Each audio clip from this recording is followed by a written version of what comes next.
Hello दोस्तों। मैं अपनी नंद के कहने पर उसके कमरे में सोने तो चली गई थी, लेकिन न जाने मेरी नंद मुझे यूँ बताना चाहती थी कि कुछ गलत जरूर है।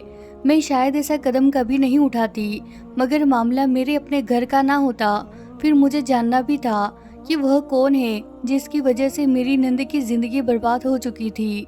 मैं आंखें बंद किए हुए मुंह लिहाफ में अपने नंद के बेड पर लेटी थी जब मेरे कमरे का दरवाजा खुला था और मुझे लगा कि जैसे कोई अंदर दाखिल हुआ था।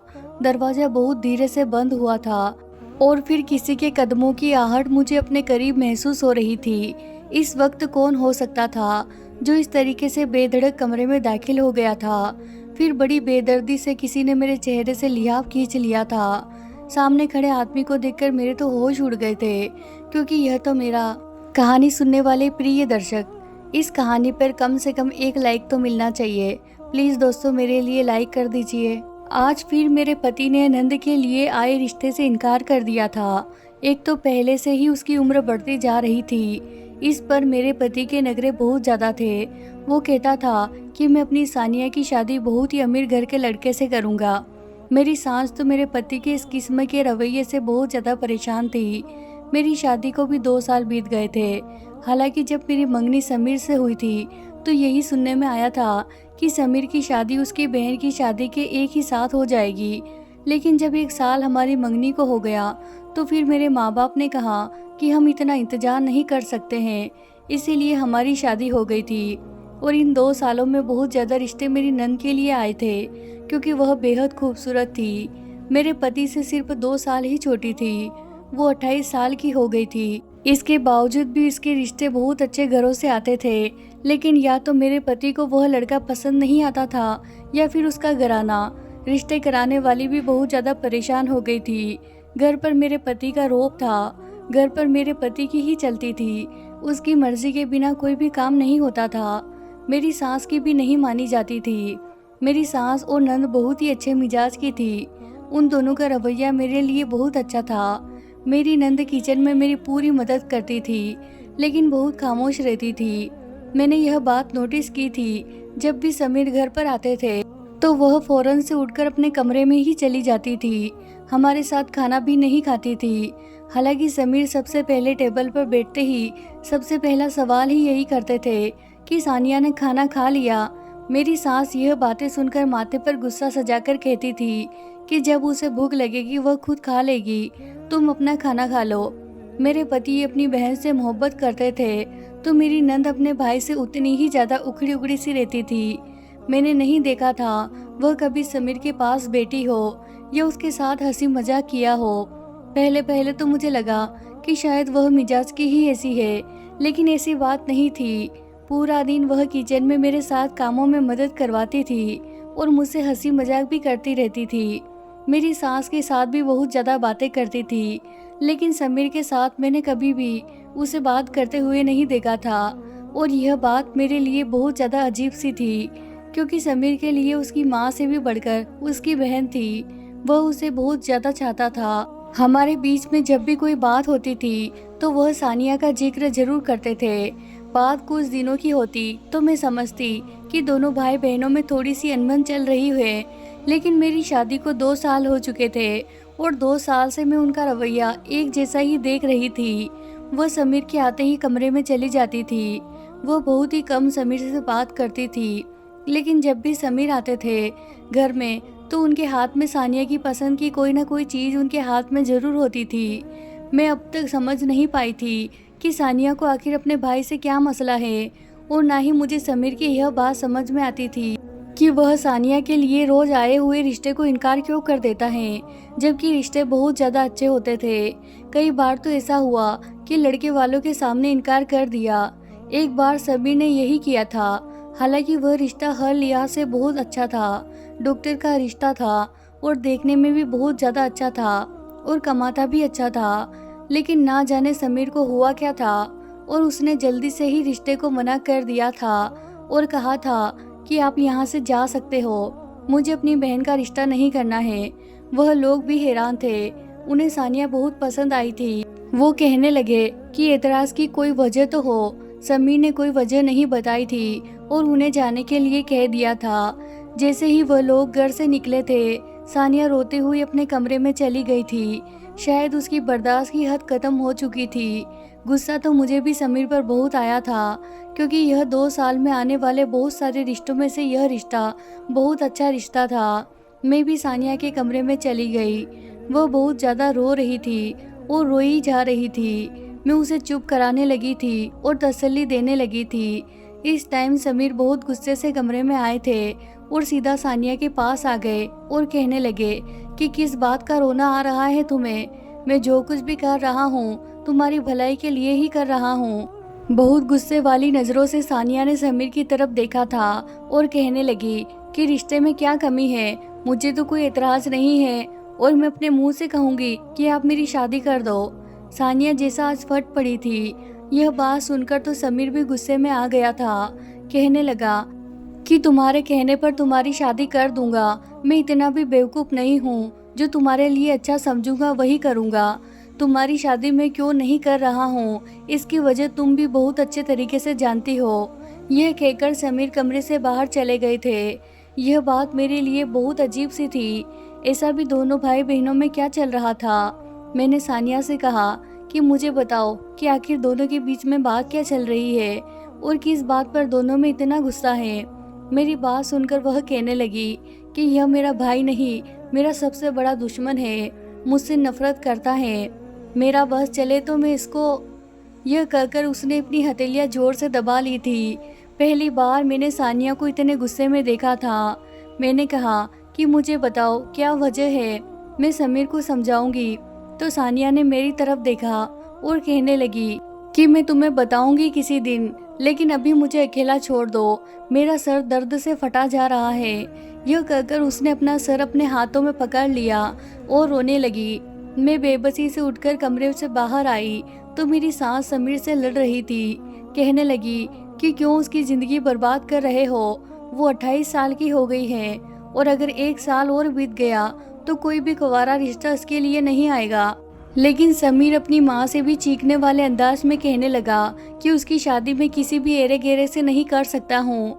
आप जानती हो कि मैं उससे कितनी ज़्यादा मोहब्बत करता हूँ, इसीलिए जो मुझे अच्छा लगेगा मैं वही करूँगा और मैं उसी से उसकी शादी करूँगा जो पिछले में हो चुका है। शायद आप भूल चुकी हो, मैं नहीं भूल सकता।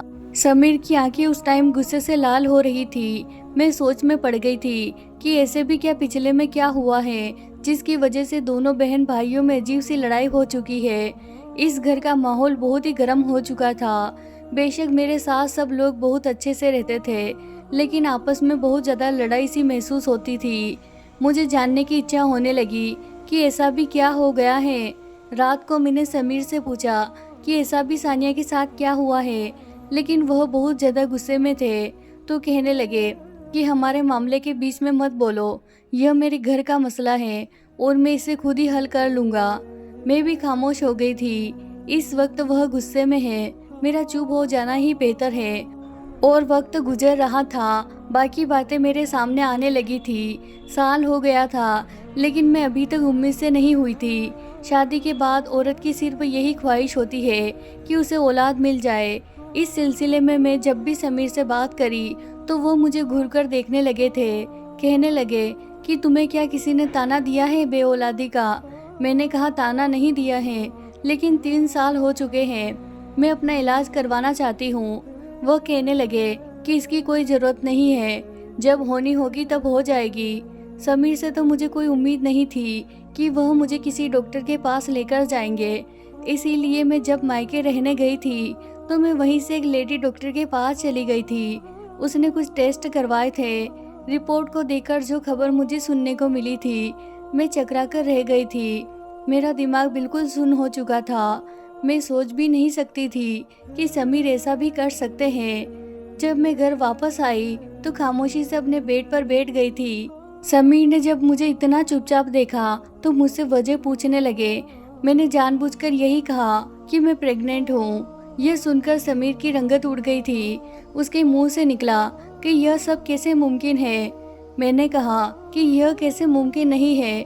मेरी बात सुनकर उसने मुझसे कहा कि मुझे अभी औलाद नहीं चाहिए, इसीलिए कल ही मेरे साथ डॉक्टर के पास चलो और मैं तुम्हारा अबॉर्शन करवा दूंगा। मुझे याद आने लगा कि शादी को 1 महीना गुजरा था जब समीर ने मुझे कुछ टेबलेट लाकर दी थी। मुझे कहने लगे कि तुम बहुत कमज़ोर हो, इसीलिए इसे रोज़ खाया करो। मैं तब से वह मेडिसिन खा रही थी और 2 साल से वही मेडिसिन खा रही थी। समीर यह दवा मुझे रोज़ अपने सामने खिलवाता था। मुझे तो यही लगता था कि शायद उसे मेरी परवाह है, लेकिन वह दवा प्रेग्नेंट न होने की थी। मैं नहीं जानती थी कि समीर ऐसा क्यों कर रहे थे, लेकिन यह बात मुझे मेरे डॉक्टर ने बताई थी। उसने कहा था कि आपकी ब्लड रिपोर्ट से यह साबित हो रहा है कि आप प्रेग्नेंट ना होने की दवाई ले रही है। मैं जब यह बात समीर से कही तो उसने नज़रें चुरा ली थी और कहने लगा कि मुझे अभी औलाद नहीं चाहिए, इसीलिए मैं तुम्हें दवा देता था। मैंने कहा कि आपको औलाद क्यों नहीं चाहिए।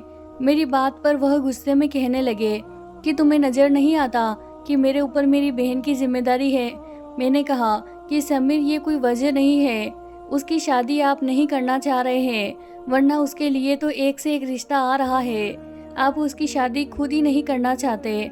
मेरी बात पर उन्होंने मेरी तरफ देखा और कहने लगे कि मुझे कोई बहस नहीं चाहिए। मेरा घर है, मेरी ज़िंदगी है, मैं जैसा चाहूँ वैसा फैसला करूँगा। कभी कभी तो मुझे लगता था कि जैसे समीर को कोई दिमागी बीमारी है, वरना कोई भी नॉर्मल इंसान ऐसा रवैया नहीं कर सकता है। अपने मामले में ना तो वह अपनी माँ की सुनते थे, ना अपनी बहन की और ना ही मेरी। कहते थे जो मैंने कह दिया वही आखिरी है। सानिया की कैफियत में अब समझ सकती थी, क्योंकि सानिया के साथ में कुछ अच्छा नहीं हो रहा था। इन्हीं दिनों मेरा भाई सऊदी से घर आया था। पूरे 5 साल बाद वह घर आया था। वह 5 साल से सऊदी में ही नौकरी कर रहा था और मुझसे मिलने ससुराल आ गया। मेरा भाई पूरे 5 साल बाद आया था और अम्मी को अब उसकी शादी की फिक्र सताने लगी थी। बहुत ही अच्छी पोस्ट पर था, अच्छा कमा रहा था। वहाँ उसकी कंपनी की तरफ से बहुत अच्छी तनख्वाह मिलती है, एक्स्ट्रा चार्ज भी मिल रहा था। मेरे भाई में कोई ऐप नहीं था, कोई उसे रिश्ते से इनकार कर ही नहीं सकता था। जब वह मेरे घर पर मुझसे मिलने आया था तो उसकी मुलाकात सानिया से हो गई थी। मेरा भाई कुछ पल तो सानिया को देखता ही रह गया था। वह थी ही इतनी खूबसूरत। मेरे लिए बहुत सारे तोहफे लेकर आया था और मेरे ससुराल वालों के लिए भी। उस टाइम समीर का मूड भी ज़्यादा अच्छा था। मेरे भाई की आदत बातूनी थी। वह रात देर तक हमारे घर पर ही बैठा रहा, समीर से ज़्यादा बातें करता रहा। अगले रोज़ उसने हमें दावत दे दी कि हम उसके घर पर आए और वह 2-3 महीने के लिए यहाँ पर आया था। जाने से पहले उसने मुझसे कहा कि मैं अपनी सास और नंद को भी खाने पर लेकर आऊँ। अगले रोज़ समीर घर पर आए तो उन्होंने साफ मना कर दिया कि सानिया नहीं जाएगी और वह अकेली घर पर नहीं रह सकती। या तो मैं घर पर रहूँगा या अम्मी रुकेगी। मुझे समीर की इस तरीके की बातें बिल्कुल भी समझ में नहीं आती थी। बार बार मेरे सास ने कहा कि तुम दोनों चले जाओ। उस टाइम मेरे भाई ने मेरे पति की बहुत ज़्यादा आवभगत की थी। जब मैं वापस आने लगी तो मेरे भाई ने मेरा हाथ पकड़ लिया और अपने कमरे में ले गया और मुझसे कहने लगा कि मुझे तुम्हारी नंद बहुत ज़्यादा पसंद है और हम रिश्ता लाना चाहते हैं, लेकिन उससे पहले तुम अपने ससुराल में इस बात का जिक्र कर दो। मैं बहुत खुश हो गई थी क्योंकि समीर भी मेरे भाई की बहुत ज़्यादा तारीफ कर रहे थे। मुझे पूरा यकीन था कि वह साहिल के लिए सानिया को कभी मना नहीं करेंगे। जब यह बात मैंने अपने सास से कही तो वह भी बहुत ज़्यादा खुश हो गई थी। काफ़ी टाइम बाद मैंने सानिया के चेहरे पर भी एक मुस्कुराहट देखी थी। मुझे लगा कि सारा मामला बखूबी से हो जाएगा, लेकिन जैसे ही मैंने यह बात समीर से करी, वह तो गुस्से में आ गए और कहने लगे कि तुम्हारा भाई यहाँ मेरी बहन पर नज़र डालने आया था। मैंने कहा कि समीर, आपको क्या हो गया है? मेरा भाई ऐसा नहीं है, दूसरों की बहन बेटी पर नज़र रखे। उसे सानिया अच्छी लगी तो उसने फ़ौरन से रिश्ते की बात की है और यही शरीफ वाला तरीका है। वह कहने लगा, नहीं, मुझे ऐसा कोई रिश्ता मंजूर नहीं है। लेकिन मैं इस बार खामोश नहीं हुई थी। मैंने कहा, आज आप मुझे बताओ, आप अपनी बहन की ज़िंदगी क्यों बर्बाद कर रहे हैं? मेरे भाई में कोई ऐब नहीं है और आपको कल तक साहिल बहुत ज़्यादा पसंद था। आप उसकी तारीफ करते थक नहीं रहे थे और मुझे भी कह रहे थे कि अगर साहिल का रिश्ता करना है तो मुझे बताना, मेरी दोस्त की बहन है। अगर मेरे भाई ने आपकी बहन को पसंद कर लिया है तो आपको तो उसके अंदर कमियां नजर आने लगी हैं। समीर ने कोई जवाब नहीं दिया वह बार बार बात बदल रहे थे, लेकिन मैं उनके सामने जाकर बैठ गई थी। मैंने कहा कि मुझे समीर इनकार नहीं चाहिए। समीर ने कहा कि तुम मेरी बहन के बारे में कुछ नहीं जानती हो। अगर तुम्हारे भाई को मेरी बहन का पिछला मालूम हो गया तो वह खुद इनकार कर देगा। वह उससे कभी भी शादी नहीं करेगा, और अब तक उसकी शादी करने से मैं इसीलिए इनकार कर रहा हूँ क्योंकि उसका एक पिछड़ा हुआ कल है, और जैसे ही उसका पिछड़ा हुआ कल मालूम हो गया तो उसे छोड़ देगा। मैंने कहा कि आप मुझे बताओ, जिसे जानकर समीर मेरा भाई उसे छोड़ देगा, उसको कोई शादी नहीं करेगा। कहने लगे कि मैं तुम्हें वो नहीं बता सकता हूँ। मैं यही बात अपने भाई से कह दी। वह कहने लगा कि उसे कोई प्रॉब्लम नहीं है, उसका पिछला हुआ कल क्या है, मैं उसे कभी ताना नहीं दूंगा। समीर से कहो कि उसे मेरी तरफ से कोई शिकायत नहीं मिलेगी। मैं नहीं जानती थी कि मेरा भाई उसकी कदर करेगा। मैंने साहिल की बात समीर को बताई तो वह मुझे कुछ देर तक देखते रहे, लेकिन फिर भी इनकार कर दिया। कहने लगे कि मुझे सानिया की शादी करनी ही नहीं है, किसी भी कीमत पर नहीं करनी है। मुझे बस समीर के इनकार की वजह समझ में नहीं आई थी, वह क्यों इनकार कर रहे थे। आखिरकार मैंने अपने घर वालों को और अपने भाई को इनकार कर दिया था। मेरा भाई वजह पूछने लगा, लेकिन मैं खुद भी नहीं जानती थी तो उसे क्या बताती। एक बार मैं किचन के काम में मसरूफ थी जब सानिया मेरे पास आई और कहने लगी कि भाई ने इनकार कर दिया होगा आपके भाई के लिए भी। मैंने कहा हाँ। मेरी बात सुनकर वह मुस्कुराने लगी, कहने लगी कि मैं जानती थी। मैंने कहा कि सानिया, तुम मुझे अपनी बहन समझकर हर बात मुझसे कह सकती हो, मैं तुम्हें कभी ताना नहीं मारूंगी। मेरा भाई तुम्हें बहुत ज़्यादा पसंद करता है, वह तुम्हारे पिछले कल को जाने बिना वह तुम्हें अपनाना भी चाहता है। लेकिन समीर कहते हैं कि वह तुम्हारा राज जानने के बाद तुम्हें तलाक दे देगा। मुझे बताओ कि वह राज क्या है। मेरी बात सुनकर वह कहने लगी कि अगर तुम्हें राज का पता लगाना है तो तुम मेरे भाई से कहकर मायके चली जाओ कि मैं मायके जा रही हूँ, और तुम रात को मेरे कमरे में रुक जाना तो तुम्हें सारा सच का मालूम हो जाएगा। मुझे सानिया की यह बात बहुत अजीब सी लगी थी, लेकिन मैंने उसकी बात मान ली थी। मैंने समीर से फ़ोन कर कह दिया कि मैं मायके जा रही हूँ, कल सुबह को वापस आ जाऊँगी। समीर ने कोई एतराज़ नहीं किया। रात को मैं नंद के कमरे में लेट गई, और जब आधी रात को मुझे ऐसा महसूस हुआ कि जैसे कमरे का दरवाज़ा खुला है। मैं सो नहीं रही थी, कमरे का दरवाज़ा खुलकर बंद हुआ। मुझे लगा कि जैसे किसी के कदमों की आहट मेरे करीब हो रही हो। उस वक्त कौन हो सकता था जो सानिया के कमरे में आया था। मैंने मुंह तक लिहाफ रखा था, और जब मुझे एक आवाज़ सुनाई दी और उस आवाज़ ने मेरे होश उड़ा कर रख दिए थे। मेरे चेहरे से किसी ने लिहाफ उठाया था, और सामने खड़े आदमी को देखकर मेरे होश उड़ गए थे। मेरे सामने साहिल खड़ा था, जिसे देखकर जितनी मैं हैरान थी उतना ही वह मुझे देखकर हैरान हो गया था। मैं सोच भी नहीं सकती थी कि साहिल इस वक्त चोरों की तरह सानिया के कमरे में भी आ सकता है। मैंने कहा कि भाई आप यहाँ क्या कर रहे हैं, फिर वहीं से पलट कर चला गया था। मुझे तो लगा कि मेरा दिमाग घूम कर रह गया है। मेरा भाई ऐसे किरदार का तो बिल्कुल नहीं था कि चोरों की तरह यूं किसी अजनबी लड़की के कमरे में जाता, वह भी बहन की नंद के कमरे में। समीर उसे देख लेते तो कयामत आ जाती, वह तो मुझे भी खड़े खड़े तलाक दे देते। बाकी की रात मैंने आंखों में काटी थी। सुबह जब सानिया अपनी मम्मी के कमरे में से उठकर अपने कमरे में आई तो मुझे देखकर कहने लगी, जान लिया सच। मैंने कहा कि मुझे अभी हर बात समझाओ, साहिल यहाँ पर चोर की तरह क्यों आया था। मैं नहीं जानती, वह कहने लगी। पिछले 15 दिनों से तुम्हारा भाई मेरे कमरे में मुलाकात करने के लिए कह रहा था, लेकिन मैं इनकार कर रही थी। वो मुझसे बात करना चाहता था, इसीलिए कल रात उसका मैसेज आया था कि वह रात को मुझसे मिलने के लिए आएगा। मैंने इसीलिए तुम्हें रोका था कि फिर सानिया बताने लगी कि वह आ जाएगा। मैं पहले से ही जानती थी, वह यूनिवर्सिटी में पढ़ती थी। सानिया उससे 3 साल जूनियर थी, लेकिन फिर भी उसकी साहिल से दोस्ती हो गई थी, और यह दोस्ती मोहब्बत में बदल गई थी। समीर ऐसी मोहब्बत और शादियों के खिलाफ थे, इसीलिए सानिया की मंगनी उन्होंने किसी अपने एक दोस्त से करी थी। लेकिन सानिया उस शादी के लिए तैयार नहीं थी, और उसने शादी से साफ इनकार कर दिया था कि वह शादी नहीं करेगी। साहिल रिश्ता लाने के लिए तैयार था, लेकिन समीर ने कहा कि वह लड़का यहाँ रिश्ता लेकर आया तो मैं उसे जान से मार दूंगा। सानिया उस वक्त जज्बाती भी बहुत थी, इसीलिए शादी की रात दुल्हन बनी भाग गई थी, पर साहिल के साथ गई थी और कहने लगी कि वह मुझसे शादी कर ले। लेकिन साहिल ने मना कर दिया कि यह तरीका ठीक नहीं है, इस तरीके से तो वह उसके घर वाले भी उसे कबूल नहीं करेंगे, इसीलिए वह वापस चली जाए और इस मोहब्बत को भूल जाए, वही शादी कर ले जहां समीर चाहता है। ये समझाकर साहिल ने सानिया को भेज दिया था। उसी रात उसकी सऊदीया की फ्लाइट थी, वह सऊदी चला गया था। लेकिन जब सानिया घर वापस लौटी तो तब तक उसकी भाग जाने की खबर पूरे बारातियों को पता चल गई थी। बारात वापस जा चुकी थी। उस रात समीर ने सानिया को बहुत ज़्यादा मारा था और कहने लगे कि अब तुमसे कोई भी शादी नहीं करेगा और ना ही उसकी शादी होने देगा। उसके बाद से सानिया चुप हो गई थी।